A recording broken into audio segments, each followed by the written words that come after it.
नमस्कार साथियों, मैं हूं कमलेश और आप देख रहे हैं आधुनिक भारत। साथियों, मोदी सरकार, मोदी जी और मोदी के जितने साथी हैं इंडिया गठबंधन के लोग, सभी लोग जिस प्रकार से 400 पार का नारा लगा रहे थे, 400 पार का नारा जिस प्रकार से गूंज रहा था पूरे देश में, और कहीं ना कहीं भारतीय जनता के जो विपक्ष की पार्टियां हैं, एनडीए गठबंधन की जो विपक्ष की पार्टियां हैं, उन सभी ने इस नारे का विरोध करना चालू कर दिया था। जितने इंडिया गठबंधन के नेता हैं, सबने इस 400 पार का जो नारा है मोदी जी का, इसका विरोध करना चालू कर दिया था।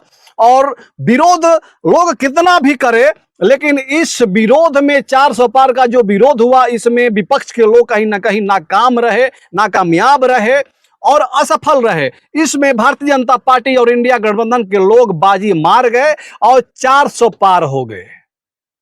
अब 400 पार हो गए हम कह रहे हैं, तो आप लोग समझ रहे होंगे 400 पार कैसे हो गए। चुनाव तो पूरा हुआ नहीं, मतगणना हुआ नहीं, सीटें समझ में आई नहीं कि किसको कितना सीट मिली, तो फिर 400 पार हुआ कैसे। तो हम कहते हैं कि साहब 400 पार हो गया है। अब आप लोग अब से अगर प्रचार करने के लिए निकलिए तो अपने मुंह पे कालक पोत करके निकलिए कि जिस चीज का आप लोग विरोध किया करते थे उसमें आप लोग असफल हो गए। जी हां, आपको बता दें कि एनडीए गठबंधन का एक ऐसा प्रत्याशी जिसने 400 पार का नारा लगाते लगाते 400 पार बलात्कार कर दिया, और 400 पार बलात्कार करने के बाद देश छोड़ करके जर्मनी भाग गया। अब आप पूछेंगे कि यह नेता है कौन 400 पार बलात्कार करने वाला? तो हम आपको बता दें कि इस नेता का नाम है प्रज्वल रेवन्ना।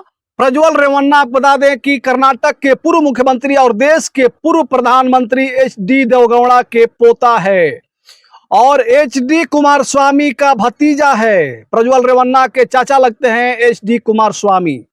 और इस प्रज्वल रेवन्ना ने अपने रसूख का प्रयोग करते हुए, अपने पावर का प्रयोग करते हुए जिस प्रकार से महिलाओं के साथ इसने अत्याचार किया है, जिस प्रकार से महिलाओं के साथ इसने दुष्कर्म किया है, कम से कम हजारों महिलाओं के साथ इसने दुष्कर्म किया, कुकर्म किया, उनको नोचा और खसोटा। और जब इसकी वीडियो वायरल हुई, लोगों तक पहुंची, लोग इसका विरोध करने लगे, लोग इस पे आवाज उठाने लगे, लोग इस पे सवाल उठाने लगे। कर्नाटक में जेडीएस से भाजपा का गठबंधन है और उसी गठबंधन का ये नेता है। और आप बता दें कि कर्नाटक के महिला आयोग के अध्यक्ष डॉक्टर नागलक्ष्मी चौधरी ने कहा कि कुछ प्रभावशाली नेताओं ने महिलाओं के फायदा उठाकर के उसके साथ यौन उत्पीड़न किया है। कुछ नेताओं ने दुष्कर्म जैसे कर्म को अंजाम दिया है। इसकी वीडियो लोगों तक पहुंच रही है, जिसके चलते समाज का सिर अपमान से झुक गया है।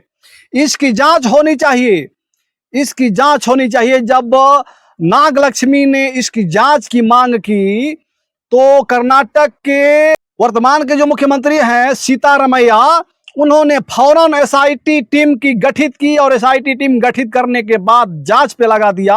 और जैसे ही प्रज्वल रेवन्ना को इस बात की खबर आई कि हमारे ऊपर जांच की अब एसआईटी टीम गठित हो गई है, हमारी जांच होनी है, तुरंत उसने, जिसका कोई बीच में स्टॉप ही नहीं, सीधे जर्मनी जाकर के ही वो फ्लाइट रुकेगी, उस फ्लाइट को पकड़ा और यहां से फुर्र हो गया, झोला उठाया और चल दिया। और ये मामला इतना बड़ा मामला है, इतना संगीन मामला है, इतना कहा जाए कि कितना घटिया से घटिया मामला है कि भारतीय जनता पार्टी के आज के डेट में सबसे बड़े नेता माननीय प्रधानमंत्री मोदी जी के बहुत ही करीबी रहने वाला प्रज्वल रेवन्ना 400 पार का लगातार नारा लगाता रहा, बेटी बचाओ बेटी पढ़ाओ का नारा लगाता रहा, महिला सम्मान की बात करता रहा, विपक्ष पे लगातार वार पे वार करता रहा, राम मंदिर बनने पे राम जी का गुणगान करता रहा, और उसने जो कुकर्म किया उस पे बिल्कुल ध्यान नहीं दिया। और जब ये वीडियो उजागर हुई, वीडियो चलने लगी और जब बातें उजागर हुई, उसके ऊपर जांच का समय आया तो देश छोड़कर भाग गया। वो भी देश छोड़कर तब भागा जब स्वयं प्रत्याशी था हसन से, और उसके अगले दिन सुबह ही उस वहां पे मतदान होना था। मतदान होने से एक दिन पहले ही अपना फ्लाइट पकड़ा, यहां से निकल गया, अपना भी वोट नहीं दिया उसने। अब समझ लीजिए कि जो प्रत्याशी स्वयं है, जो कैंडिडेट है, वो भी अपना वोट नहीं दे रहा है। अभी आपको बता दें कि जिस प्रकार से इंडिया गठबंधन के लोग और कांग्रेस के लोग जब सोनिया गांधी को राज्यसभा भेज रहे थे, तो राज्यसभा में जब सोनिया गांधी जी जा रही थी, उस समय पूरे एनडीए गठबंधन के लोग, मोदी जी और भाजपा के लोग ही नहीं बल्कि देश की सभी गोदी मीडिया जिस प्रकार से चिल्ला चिल्ला करके, बेशर्मों की तरह जिस प्रकार से चिल्ला चिल्ला करके ये कह रहे थे कि सोनिया गांधी अब मैदान छोड़ करके भाग गई हैं, विपक्ष के बाद जमीन नहीं बची है, विपक्ष बिल्कुल खत्म हो चुका है, विपक्ष अब लड़ाई के लायक नहीं रह गया है। ऐसे लोगों की जुबान आज बंद हो गई है।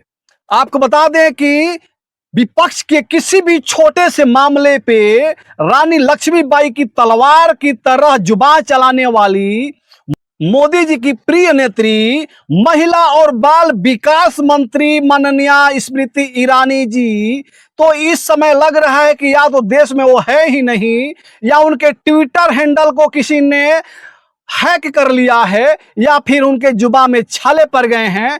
अब तक किसी प्रकार का उनका न कोई ट्वीट आया इस मामले पे और ना ही कोई बयान आया इस मामले पे। इतना बड़ा मामला है।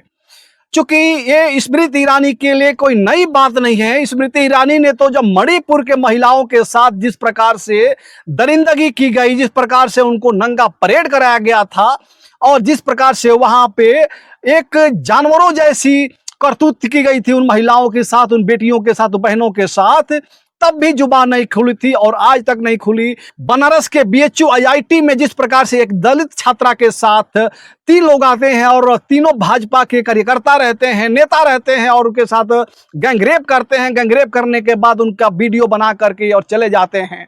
उस मामले पे भी स्मृति ईरानी का आज तक कोई जुबान नहीं खुला।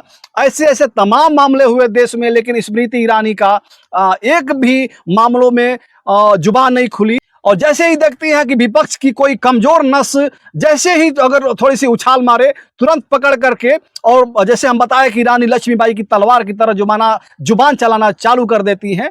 लेकिन इस मामले में स्मृति ईरानी का जुबान तो एकदम बिल्कुल बंद हो चुकी है। जैसे लग रहा है कि उनके मुंह में जुबान ही नहीं है।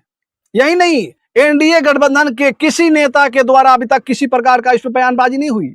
हजारों महिलाओं के तन से खिलवाड़ करने वाला, उनके साथ दुष्कर्म करने वाला किसी एक उम्र की महिला नहीं, छोटी बच्ची से, नाबालिग बच्चियों से लेकर के अधेड़ महिलाओं तक से उसने दुष्कर्म किया। घर में बाई का काम करने वाली, लैट्रिन बाथरूम साफ करने वाली से लेकर के हाई प्रोफाइल महिलाओं के साथ उसने दुष्कर्म कुकर्म किया। लेकिन फिर भी भाजपा के किसी नेता के द्वारा और मीडिया के लोगों के द्वारा इस पे कोई बहसबाजी नहीं की जा रही है। ये देख करके, ये सुन करके पूरे देश के लोग, पूरे देश की महिलाएं आहत में हैं कि जो 400 पार का नारे लगाने वाली पार्टियां हैं, जो 400 पार का नारा लगाने वाला गठबंधन है, अगर सच में 400 पार निकाल लेता है, अगर सच में 400 पार जीत जाते हैं सीट, तो क्या हमारे देश का क्या माहौल होगा, इसका कल्पना आप कर सकते हैं कि 400 पार जब ये लोग सीट निकाल लेंगे तो हमारे देश का क्या माहौल होगा, हमारे महिलाओं के साथ, हमारे बेटी बहनों के साथ क्या कर्म होगा, कौन सा कुकर्म होगा, किस प्रकार से ये लोग खेलेंगे इनके तन और इनके आबरू से, और गरीब तबके के लोग हैं इनके साथ किस प्रकार से अत्याचार किया जाएगा। बिल्कुल साफ तस्वीर दिख रही है यहाँ से कि अगर 1000 से अधिक दुष्कर्म कुकर्म करने वाले रेवन्ना आज देश छोड़ करके भाग गया, ये बहुत बड़ा सवाल है। हमारे देश के महिलाओं के साथ अब क्या होगा, ये बहुत बड़ा सवाल है। तो आप सभी को यह वीडियो कैसी लगी, आप लोग हमें कमेंट करके बताने का प्रयास करिएगा। और हमारे फेसबुक पेज पे अगर देख रहे हैं तो हमें फॉलो करिएगा, और यूट्यूब पे देख रहे हैं तो सब्सक्राइब करिएगा। इसी के साथ हम इस वीडियो को खत्म करना चाहेंगे। जय हिंद, जय भारत।